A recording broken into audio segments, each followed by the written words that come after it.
to another episode of Let's Chat Reality. I'm Michael, And I'm Molly. and today we have so much news to cover that we decided to dedicate this whole episode to covering it all. We have all different corners of the reality TV universe, a lot going on this week. So we are going to go one by one through them and give our thoughts. So to start, we have an announcement from Mr. Beast, who is the biggest YouTuber in the world, is creating his own reality competition show for Amazon Prime Video. It's called Beast Games, and it has 1,000 contestants and a $5 million prize. So this is bigger than Squid Game The Challenge. This is tied, I believe, for the biggest cash prize in reality TV history, tied with only the first two seasons of The X Factor. Like 10 years ago, had also $5 million prize. So this is a pretty big deal. Molly, what are your thoughts on just this announcement? We don't know too much yet about the format or anything like that, but from what we know so far, what are your thoughts? Yeah, no, that is crazy for just 1,000 contestants. Like, how are they gonna even cast those many people? Or like, I mean, we can sign up, I guess. So I don't know how they're gonna limit that or just like what they're looking for that in terms of who they want on the show. But also the 5 million is a lot of money as well. So I'm sure it's gonna get a lot of people who want to apply to be on the show. So good luck to the casting producers on that. But I think it'll be good. I mean, I hope it turns out to be in the way, like, I don't know, we're not going to be able to see who all those 1,000 are, of course. So it's going to be interesting to see how they edit that as well and showing to the audience of who actually matters, because obviously then it's going to foreshadow things through the season. But it'll be interesting to see how that all comes to life. Yeah, I'm really, really intrigued by this because Mr. Beast also clearly knows how to capture the attention of the younger population, Gen Z, Gen Alpha, really all ages on YouTube and kind of a short form videos like that where he's done, like he's done his own version of Squid Game reality show before Netflix did. And it was huge. I believe it's still his biggest video of all time. And, that was a short one video, basically a whole season of reality TV condensed down into really quick video. And so for him to do this, whatever it's going to be, I believe he said he's planning on it being about 6 hours of uh, TV overall, however that gets condensed into different amount of episodes. But that's a lot longer than he's ever done for one concept, one group of people, one video. And so I don't, I, I'm really curious to see if that translates and if he's able to, take his success in YouTube and move it over into the television space. And if it is successful, because he's given full creative control here.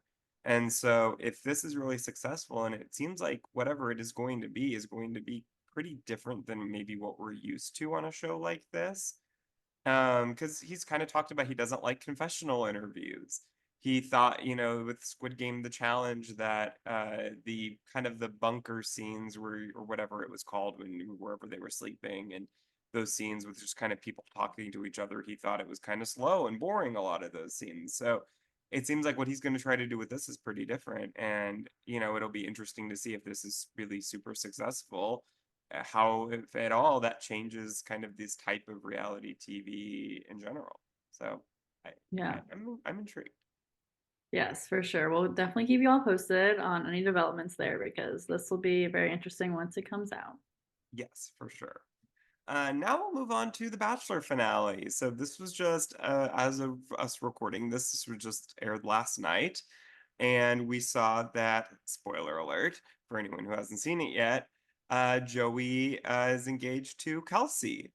So Molly, did this surprise you at all? I'm not sure if you were spoiled going into it or not, but what were your thoughts? Yeah, so I had been spoiled already, so I knew it was going to be Kelsey, but I was really happy for them, and seeing the episode actually did surprise me. Like they're like, "Oh my gosh, this is like never happened before." And obviously, like they always hype that up more than they should. But it is something we've never seen before by seeing Kelsey and Daisy ride in the car together. That was kind of wild. And then like Daisy's like, well, I'm getting broken up with, so I know it's me first. And then and then after that, then seeing her being so nice to Kelsey and just saying, like, well, like your mom's gonna be so proud of you. Like all that stuff was so nice to see. And it's still great that it seems that Daisy's still friends with them. Like she's like has like which is kind of I mean, yes, going into the Bachelor, like you kind of know you're dating the same guy, but like sometimes they don't always come out like best friends. Like they seem to be like super close, especially the top two, because then they're like at that point, like it's either one of them. So it's hard to be like still best friends with that one. You can be friends with other ones who don't make it as far, but like the final two, I don't feel like aren't always the best friends out of that. So Yeah. it's kind of nice to see that. And it seems that Joey and Kelsey are still really happy together, and I love them as a couple. So I'm happy to see that. Maybe we'll see another success story out of Bachelor Nation, which we need another one. So hopefully they last. What are your thoughts? Yeah, no, it was really cool to see that. And that part was not spoiled beforehand, if I remember right, about them arriving in the same limo. Like that was really cool to see. And I was trying to remember, there was one season a few years back where I feel like they the final two famously kind of had a beef that didn't really get shown on the show, but like we heard about it in stories afterwards. I want to say maybe it was like Vanessa and Raven during next season, maybe. I can't remember. I might that might be a little too far back. It might have been a couple seasons later than that. But anyways, that you're right that doesn't always happen. That the final two were that close, and so it was really cool to see the sisterhood there and how mature they were about it all. And I was also spoiled going into it, so it wasn't surprising to me that Kelsey won. But I will say a part of last night that I was pretty surprised by was that we got our new Bachelorette announcement, Mhm. and Jen Tran is our new Bachelorette, and so that was not on anyone's radar. I don't think everyone was basically Team Daisy or Team Maria for Bachelorette. And it turns out that neither of them were the Bachelorette, and instead it's Jen, which is it makes her our first Asian American Bachelorette, which is really cool. Um, but putting that part of it aside, are you excited to see Jen in that role? Would you have rather seen Daisy or Maria or someone else? Yeah, so I read an article that I think they had asked Daisy to be Bachelorette, and then she wasn't feeling ready for it, like with her recent breakup from Joey. So she wanted to take time to really heal from that, which is really, really mature move of her to do that. Because I feel like sometimes they're like, oh, opportunity, let's do it, and then not really be ready. So I respect Daisy for that. Obviously, she would have been fun to watch as Bachelorette, but I think Maria would have been even like such a great Bachelorette. So I'm surprised that probably just too much controversy around her with the girls in the season and all the stuff that was happening Women Tell All. I think that probably took away from her chances slightly. But I am excited for Jen. I feel like she will do a good job as the Bachelorette. So, and I mean, even if we didn't really know, like going into it, we're like rooting for either Maria or Daisy. I think that this season will end up being a good season regardless. So I'm excited for Jen. Yeah, I'm really excited for her too. I think she'll do a great job. I Yeah, I saw this interesting tweet that was like, everyone is so excited for Maria, but it's almost like we could have gotten kind of the Katie Thurston effect where everyone was so excited for Katie. And then all of a sudden, like people really turn on her when she's the lead. And by the end of the season, she's no longer the fan favorite she was during Matt's season. And I still don't really know that I quite understand why people turn on her so much. But I it is interesting. Like I feel like when somebody is at that high of a fan favorite level, I mean, look Mhm. at Ariana Madix, like she's on such a high, and then any little thing where you can kind of poke a hole in that people rush to do that. It's like people love to tear someone down who's at the highest of highs. And Yeah. so I think for her sake, it might be a blessing in disguise that she can stay at this level of a high, not get too overexposed too quickly. And then maybe, I don't know if we're having Paradise this year, but maybe next year if Paradise comes back or some other new spinoff where there's an opportunity for her to return after having some space and people aren't tired of seeing her, then I think she can come back and everyone be really excited and she doesn't necessarily have that same trajectory. So it might Yeah. be a little bit of a blessing in disguise for her, I think. Yeah, for sure. I'm also thinking about, I feel like people always were so gung ho on Tyler being Bachelor. Mhm. But I think if he, because he's so highly loved by everyone, if he were to become Bachelor, it would have been negative for him as well. Because like there's really no going up from where he was. That like at this point, like if people see him like kind of, I don't know, playing the girls, because I mean that's what the Bachelor does, then people won't love him as much. So it's also good that for him to not become the Bachelor out of all the seasons that they really wanted, people were saying they wanted him to be. But I think it worked out for the best for him. So hopefully the same thing for Maria. Blake Horseman, another great example. Oh, yeah. He was so popular. Everyone really wanted him to be Bachelor. He wasn't, but then he went on Paradise that next year and really had a teardown season for that. Which by the end, people kind of came back around on him after he released the text. But still, he definitely was marred in some controversy Yeah. there. There's uh, never a shortage of controversies in Bachelor world though. Never, never, never. And staying on the Bachelor world, our next story here, we have Susan Knowles and Kathy Swartz from The Golden Bachelor are hosting a new Bachelor Happy Hour podcast spinoff, I guess, the Golden Hour podcast. So they'll be interviewing Bachelor Nation favorites, and I'm sure in a very similar manner to the regular Bachelor Happy Hour podcast that's hosted by Joe and Serena. But are you excited to hear their opinions on all things Bachelor? Yeah, I actually am. I love Susan and Kathy, and I feel like their opinions of things will be really fun to hear and like no filter as well, which will be fun. Just to have like their opinions of things on the podcast. I feel like The Bachelor right now is really keeping this high while they can of the Golden Bachelor, Golden Bachelorette coming up. Like these people, they really want to be more in the focus of the Bachelor Nation world.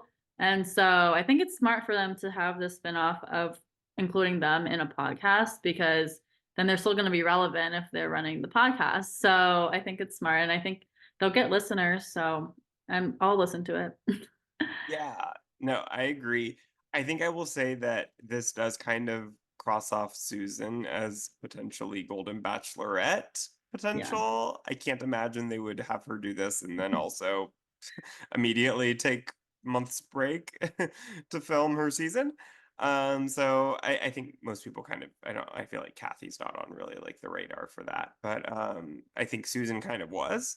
So that to me that crosses her off that list. But yeah, I love them. I feel like they're every time there's an opportunity for them to bring in the Golden Bachelor cast, they're doing it this year. I'm a little bit also afraid of them being overexposed, if I'm being totally honest. But Mhm. I'm now that we're going to have a new crop of men, Golden Bachelors, or whatever they're contestants, um, we'll have some new faces there, and I would assume that they'll kind of take over, and if it's successful, then they'll kind of take over and being the faces of that a little bit. So yeah, I'm excited. I love the Golden Bachelor ladies. So Yeah. Actually, I don't know if we've talked about this yet, but when they went on to be like talking to the final three women in Joey's season, the women there didn't even know, like, hadn't watched The Golden Bachelor right, yet because it hadn't aired by the time they went to yeah, go film. So they're just like talking to these older women, like, who are you? But I mean, they did a great job. They probably gave them some background into who they were, but it was funny hearing now, like, thinking back to like what their confessionals were, you're like, you don't even know who she is, and you're like praising her for Yeah. what she said. So producers probably fed them some lines there, probably for Oh, that. But it was nice to see them at least like kind of give motherly advice to these girls that they don't even know, and they didn't even know who those women were. So it was just I'm interesting. trying to think, had the cast not even been announced yet at that point? I I don't can't I'm know. not sure exactly what the timeline was there, but I guess it's possible maybe like they had seen the cast come out or something, and so like they kind of knew who they were, like, or at least like they knew the face, maybe. I don't know. But yeah, I mean, 100% the producers saw them there because they knew that by the time it aired, it would be weird for them to be like, "Who are you?" Yeah.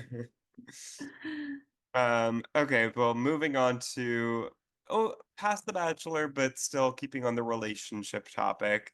Larsa Pippen and Marcus Jordan have yet again broken up. Um, this time it seems like it's for good. Larsa gave a statement today on her podcast and saying, I just wrapped up shooting the show and I spent time away from him and everyone else. I was there for 2 weeks and it just kind of gave me clarity when I was alone. And I think when you're alone, you kind of either really miss the person or realize maybe you're not my guy. And I feel like that made me realize that I don't think he's my guy. So he said, whether the 16-year age gap played a role, no, I don't think so. I think we're just on a different journey. And I feel like I have to be true to who I am and what I'm doing and what he's doing. I want him to be happy. He's a great guy, but I just don't feel like it's for me. So, Molly, are you surprised by this at all?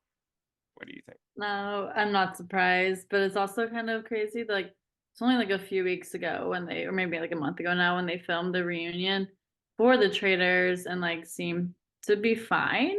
So it was interesting. Like, I'm sure them things weren't like 100% fine because they were talking about how they unfollowed each other and they had a fight, but it seemed like they were trying to work through it. So this seems like not sudden, but like it was like a little bit sooner than I expected. Like, I thought they were gonna break up, but like I didn't know it was gonna be like this soon right now. But yeah, I don't know a ton about their relationship to be honest, so I can't like read into it that much. But from what I've seen, I was like, yeah, I don't know. But what are your thoughts? I wonder if, like, so the first time they broke up, it was during the Super Bowl halftime show. And they still had to film the reunion at that point, and I'm sure do a little bit of press for both Housewives of Miami and The Traders, which both were still on at the time. So I Mhm. wonder if any part of it was like they broke up, they had like a really big fight and like, unfollowed each other, deleted all the photos, broke up. And then maybe they kind of realized, okay, for the next few weeks, we're still gonna have to see each other. We're gonna have to do the reunion together. Like, Lars is gonna have to do all this press for the show. Like, they're gonna be asking her all these questions. Like, she's really gonna be in the public eye at that moment. Like, I wonder if they just said, like, let's kind of for right now work on it so that we don't get asked all these questions and have to like deal with this. And then once both the shows are over and we're kind of like in a little bit of a lull period, then we'll, if we still haven't, figured it out, then we can go our separate ways because then we can kind of do it a little bit more privately. That's my theory. That makes total sense, honestly, because you're not gonna want to be in the public eye while you're really going through this breakup right now. Like, so I think it's smart if that's what happened. Like, that's that's good PR for them.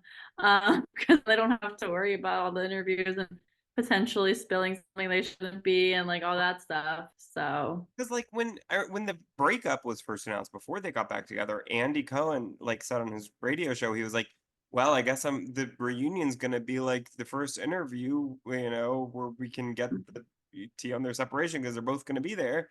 And so because they had gotten back together at that point, that was just a little side note at the reunion. Whereas I think if they had actually stayed broken up, that would have been a much bigger topic of hearing all about the reasoning for their breakup and what caused it and all these things. Whereas because they were back together, it kind of became a moot point. yeah. So I think if that was, yeah, I agree. That was smart of them because it worked. So I don't know. Well, I don't know if we'll ever find that out, but I believe your Yeah. theory. Yes. Well, staying in the housewives sphere, we have a lot of exits that have been announced from various Housewives franchises. First was Sonia Richards Ross from Real Housewives of Atlanta announced that she is leaving. We already, I believe, spoke about Marlo Hampton announcing her exit from Atlanta. But now we have officially Sonia announcing her exit. Um, she has not officially released a statement about it directly, but it has been official by Bravo themselves. So that is happening. Atlanta definitely, in my opinion, needed a shakeup, so I'm not surprised or necessarily all that sad about it. Next, we had Anne Marie Wiley announcing that she has been basically, she pretty much admitted to being fired from Houses of Beverly Hills. She said that she is disappointed in the decision. She said, I never auditioned for this show. They found me and asked me to do it out of the blue. 6 weeks after the cast had already started filming, she did come in mid-season. And so she was thrown into filming 2 weeks later. And the statement's pretty long. I won't read all of it. But I think a lot of people aren't necessarily surprised by this, but it is another 1 season wonder for Beverly Hills. So we'll see if anyone else leaves that cast, but for now, that's the only one that's been announced. And then recently, just the last day or so, we've gotten a lot of Potomac announcements. The only official one is Candace Dillard Bassett announcing her exit after 6 seasons. And it does, in this case, sound like that was her decision completely. It is kind of rare that they announce these things before the reunion even airs. Usually, casting isn't really decided at all until after the reunion's finished airing. There are also rumors about Robin, but nothing official yet there. So I know, Molly, that you don't watch any of these shows really, but I guess what I'll ask is, do you think on these shows, a lot of times you get seasons casts that are very uh consistent season after season, and then sometimes you get casts where there's a lot more kind of evolving of the cast, new people coming in, people leaving. Do you find that shows that keep a cast, like let's say Jersey Shore, for example, or something like that, where it's been the same cast almost exactly for over a decade? Do you prefer a show like that generally, or do you prefer one where it does kind of stay fresh and new people come in and the dynamics change because of that and all of that? Yeah, I think it can really depend on the show and like the people on the show. So I think if there was a feeling like where they're kind of getting old in a way that it's like, okay, they need to shake this up, then it's good. When they're creating a new cast and like getting new people to come in, if it's like already like Jersey Shore, like you don't need anyone else. Like it's already the great cast that it is, like they don't need any additions there. So I think with Real Housewives, like it does make sense when we change it up because like I don't know, I haven't watched a full season of it to be honest, but I feel like they can get kind of boring in a way. I mean, that's just my opinion. But like, so it's good if they change them because then there's at least some change in the cast and you get to know new people and follow along in their lives versus just seeing the same old thing all the time. No, I agree with that. I always say that I think it's fine to keep the cast consistent for 2 seasons in a row Hmm. without any additions or subtractions. After that, something has to change because otherwise they get stuck in their ways. The cast becomes too divided. Usually, by the time, like by the end of a second season of a cast together, pretty much everyone's figured out who they're friends with Yeah. and who they don't get along with, who they just don't vibe with, who they can trust. Like you kind of figure that out at that point. And so you need to throw in a new face because then things can change. Because then if maybe your best friend gets along with this newbie, but you don't, then it's like, well, which side are you going to pick? And then that causes drama and then the dynamics change. And, you need things like that to keep a show going. And, like we've seen with various housewives cities at different times, they get a really good thing going and then they keep the cast consistent for too many seasons. And then all of a sudden, you try to bring in a newbie and there's so much history between everyone else that it feels weird to bring in a newbie. Whereas if you kind of kept doing it little by little and evolving the cast and kind of get this new generation going, then it feels natural and it doesn't feel like so crazy to bring in someone new. And I think that's kind of where like Vanderpump Rules, I think, has kind of fallen a little bit is like, how are you going to bring in someone new with this cast that's been together for so long now? It just feels like it wouldn't feel organic unless like someone just starts like dating someone and then or like Allie, that's kind of the only way to bring someone in on Vanderpump Rules now is for them to just kind of organically start dating someone or whatever. But I think that that's a problem that certain shows run into. And yeah, I agree with you that I think most of the time you need to keep it evolving. Yeah, Um, sure. and then staying in the Housewives universe, Karen Huger over the weekend was charged with a DUI. And she was arrested and cited in a crash. She crashed, I believe, into a tree. And basically it was confirmed that at 11:50 p.m. She'd crossed a median and hit street signs. Arrested and cited for driving under the influence and other traffic violations. She was released from police custody. And yeah, I mean, that's pretty bad. Don't drink and drive. That sounds bad. I'm sure her car is probably totaled now. Um, but it seems like she's okay, but luckily, hopefully she didn't hit anyone else, is what it sounds like, right? No, she did not. There were no injuries, thankfully, with anyone else. She kind of, her statement was a little cringy. It was basically like she was relating it to the passing of her mother, which was like 7 years ago. And it just kind of felt like she wasn't really like taking any responsibility for drinking and then getting behind the wheel. So, I'm sure that this will get brought up and we'll hear more about this during the next season, which should start filming fairly soon of Potomac. So, and I'll be interested to see kind of if with some further time passing, she's able to take responsibility for it, or I'm sure the other women will be bringing it up. So we'll see what happens there. Yeah, that's not good. I feel like this is like the second DUI we've heard from a Real Housewives person, It right? is Yeah. good memory because yeah, Shannon Door also had one, and that is certainly a big topic of conversation, I believe, in this season. It's currently filming, so I'm sure the same, like I said, will be for that one. Yeah, they need to process and not drive when they're drinking alcohol. Yeah, Um, but 100%. yeah.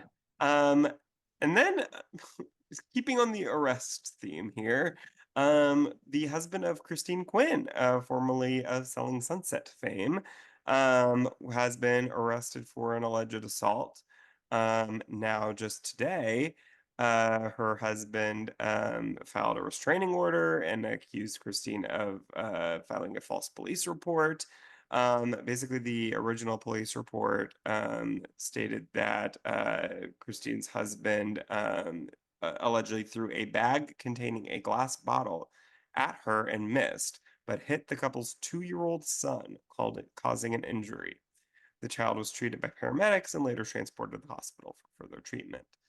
Now, her husband, Christian Dumontet? Dumontet? I sorry for pronouncing that wrong. He has filed his own order of protection against Christine, and it states that they are registered as married and domestic partners. Also lists their son as a child.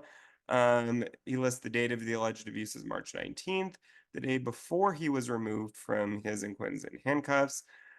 Say he was not threatened with guns or weapons, that there was no one else present during the incident, and that he allegedly has been abused by Quinn just once. So this is an ongoing situation. I'm sure we will hear much more about this, but based on, I guess, what we know so far. Yeah, no, that is crazy. I saw this video, like the report when it was coming out the other day. It's like last week, and I just remember seeing like that's so scary that it hit their child and not her because like that is just really sad. Hopefully, like everything is good now. I mean, it sounds like the kid's probably okay, but in general, like that's just really scary. So hopefully, I don't know what's gonna be the case of what we're gonna find out, but I just hope that Christine and the baby are good, like they can stay away. Yeah, no, I hope that whichever of them is telling the truth here, I hope that they do not have any contact with each other for a while. Yeah. Obviously they will have to, they have a kid together, so they can't just like, never deal with each other again, but they certainly do not need to be around each other, and the kid being safe is the most important thing here. It's hopefully that will, work itself out, I guess. But yeah, very scary story. Um, Now to take a right turn alert, we have a couple trailers that have come out and release dates for different shows. We have finally season 6 of The Circle is coming out April 17th. We have a brand new cast that has not yet been announced. We don't actually have a trailer quite yet. Allegedly, this is another singles season, which is weird because last season was also apparently a singles season. So I don't know why they did that 2 seasons in a row, if that's correct. But are you excited for The Circle to come back, Molly? Have you watched previous seasons? Yeah, I'm excited. I watched the first 2 seasons and then I like kind of forgot to watch the other ones. I'll go back in and watch them because I really enjoyed watching The Circle. It was like an interesting new concept to a reality TV show that I really enjoyed seeing it and like when they filmed it and when I watched in the past. So I'm excited that it's coming back and that we'll have a whole new cast and I'm definitely going to be watching it this season. So I'm excited. What about you? Yeah, no, I'm really excited. It's been a long time, it feels like at least, since we've seen a season of The Circle. Um, I feel like this format can get a little bit old quickly, I think. Like it was interesting the first season, 100%. I was so interested by it. I think the problem with it for me is kind of more of a format issue where I'm like, kind of in maybe a similar way to like how on the traders they're not incentivized to get out the traders. I don't understand why people get out catfish is on Yeah. this show. Like that just doesn't. I mean, it even makes 100% less sense to me than getting out traders. Like at least on that show, like there is a reason to get out the traders, but here there's literally no reason to get out catfish. So I've never quite understood that. But yes, I think that with also there was a long break in between filming last season and this season. So I hopefully that gave it a little bit of time for them to maybe like kind of refresh the show a little bit and maybe throw in some twists to keep it interesting. So I'm hopeful, and I am definitely really excited for this new season. I also will say, I believe the article where I originally saw that this was a single season, unless I was looking at a different one, this one that I'm looking at now no longer says that. So I think they maybe saw the log line for last season and accidentally put that in here. So I don't know for sure if this is another single season. So I just wanted to correct that. Yeah, those writers needed to edit their articles. Yeah, I thought when I originally read that, I was like, I wonder if that's true. So Yeah. it might Well, not. we'll find out very soon, hopefully. I mean, April 17th is only like 3 weeks away, not at this Yeah, point. I So, know. I would think that within the next week we'll get a real trailer because yeah. that is coming up very quick. And then finally, we have also today gotten the trailer and premiere date finally for The Goat, which is a Prime Video show that filmed a year ago and is finally coming out. We talked about the cast when that was first announced, when one of our very first episodes. And finally, it is being released. It kind of feels a little bit reminiscent of House of Villains in vibe, I feel like, just by watching the trailer. It definitely seems like Daniel Tosh, who's the host of the show, is going to be kind of very similar to Joel McHale on House of Villains, where he's kind of like making fun of, poking fun at the cast here, and it's a bunch of reality stars in a similar way. So I'm excited for it. We still don't know quite exactly what the format is here, so we'll I'm sure learn about that in the coming weeks. But yeah, are you excited to watch The Goat, Molly? Yeah, I am. I know. I was feeling like I was like, is this show ever gonna be coming? Because we heard about it so long ago that I almost forgot about it until we sent the trailer today, and I was like, oh my gosh, wait, it's actually here. So I'm excited. Hopefully that I feel like it does seem like it's gonna be funny, like with the host, what you're saying, like kind of picking fun at each of the contestants, and obviously like we know who the people are, so it's kind of always fun to see when they interact with each other and different reality universes all coming together. So I'm sure hopefully it does not let us down because we have some high expectations for this show right now, but I'm excited to see it when it comes out and that will be here before we know it as well. I know, yeah, May 9th. I'm like, oh my God, that's so long from now. But really, we're almost in April here, so it really isn't. But yeah, that's all the news that we have for today. I'm sure we will be back with more next week. And thank you all so much for listening. Don't forget to follow us on Instagram at Let's Chat Reality and subscribe wherever you get your podcasts. We will chat with you guys next week.